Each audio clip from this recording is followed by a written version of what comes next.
of meditation is to get beyond the analytical mind. Are you with me?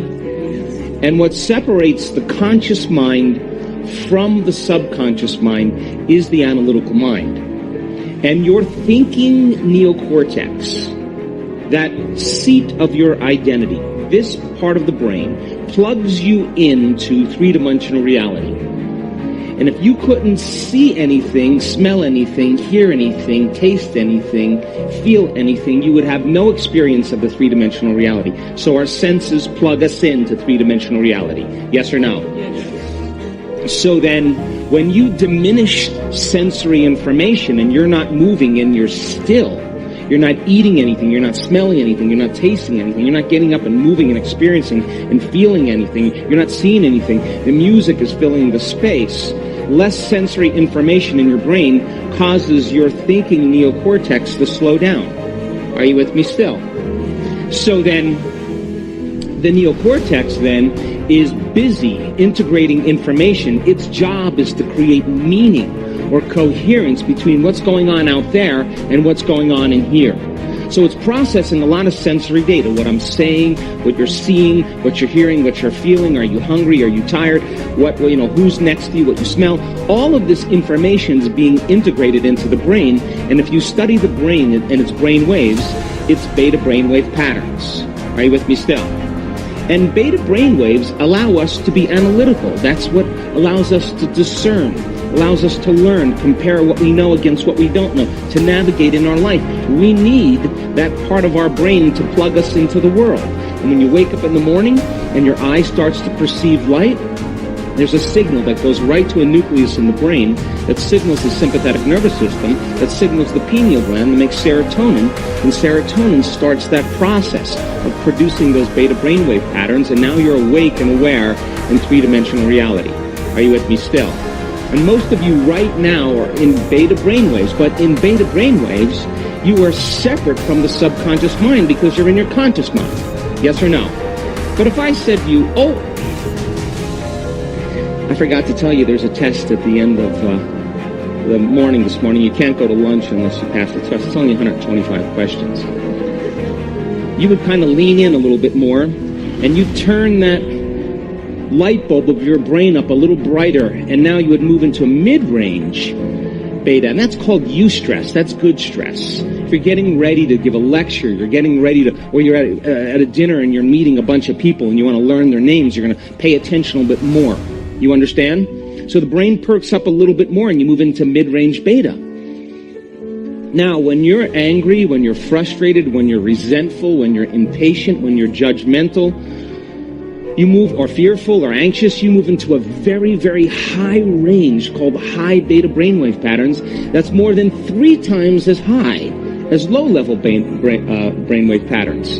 Now, all of a sudden, in that high-level beta, no new information can enter the nervous system that's not equal to the emotion that you're experiencing because it's not relevant. It's not a time to learn.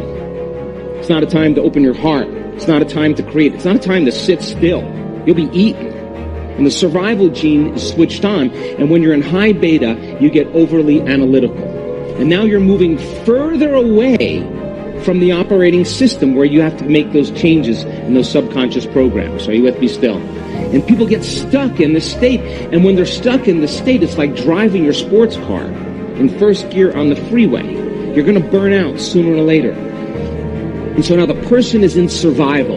They're in emergency mode. The brain is aroused. And they're primarily feeling fear or anxiety or worry, pain and suffering, or they're feeling anger, aggression, frustration, something like that. And the arousal is telling the brain to pay more attention to the danger in the outer environment. More attention to the body, because in survival you got to take care of the body. And people get selfish. And more attention to time. The body, the environment, and time. And now, in high beta brainwaves, now the person is overly analytical. How many people have been stressed or in emergency, and you keep thinking the same thought over and over again? You're in a loop. Well, that's because you're narrowing your focus on the danger, on the cause. And in survival, that's really good. But when you get overly focused like that, and your brain stays in that aroused state, most people believe they need something out there.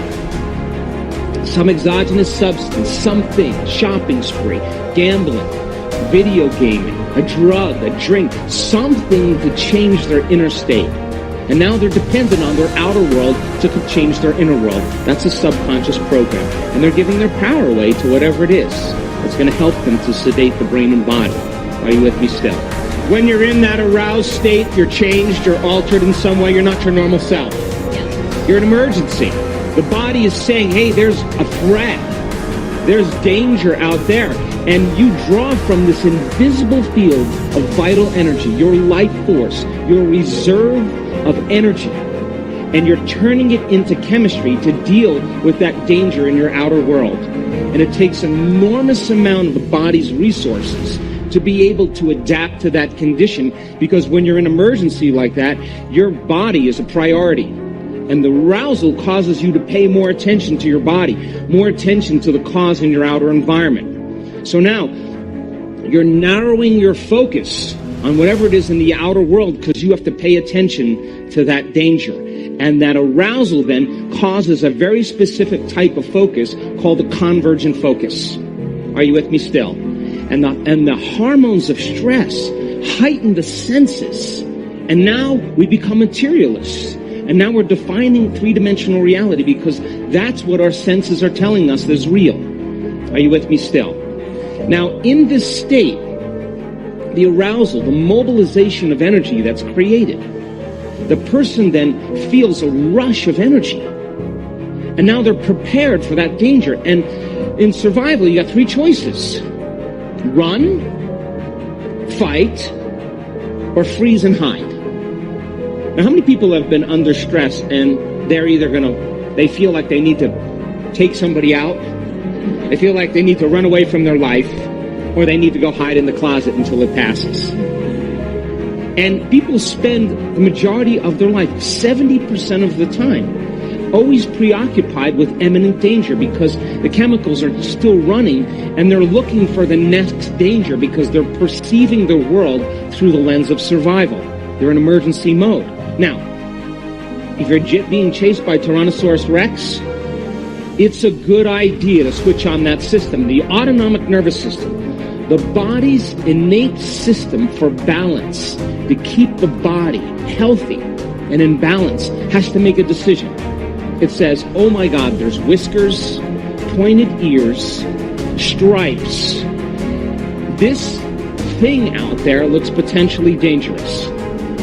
And it says, oh my God, let's mobilize all the energy that we have. Not 20%, not 40%, not 60%, not 80%. You're going all in. Yes or no? So if you're being chased by Tyrannosaurus Rex or you're perceiving a threat in the environment and it's an unknown and it looks dangerous, you mobilize all of this energy and now you're prepared. The autonomic nervous system is saying, we're going all in because the body is the priority here in the environment. How many people understand? But what if it isn't Tyrannosaurus Rex waiting outside the cage for you? What if it's your coworker working right next door, right in the next cubicle? What was once very adaptive becomes very maladaptive. And when you turn on that stress response and you can't turn it off, now you're headed for disease because no organism can live in that alarmed emergency state for an extended period of time. You're mobilizing all this energy for some threat in your outer world. You have no energy in your inner world for growth and repair. How many people understand? And so then people are relying on their outer environment to do it. Now here's the question.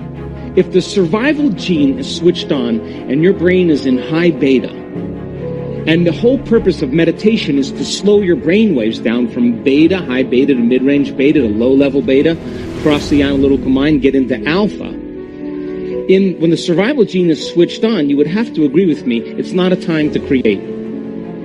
Yes or no? And if you're living conditioned by those chemicals, you're dependent, you need the bad job, you need the bad relationship, you need to listen to the news, you need the traffic to get the arousal of those chemicals, then people become conditioned or addicted to the life they don't even like. And that's why change is so hard. How many people understand?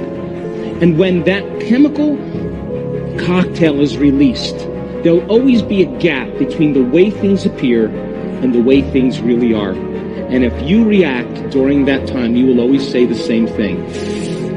I should have never said that. I should have never done that. I should have never sent that email or that text. I should have never thought that, because you're altered in that state. Are you with me still?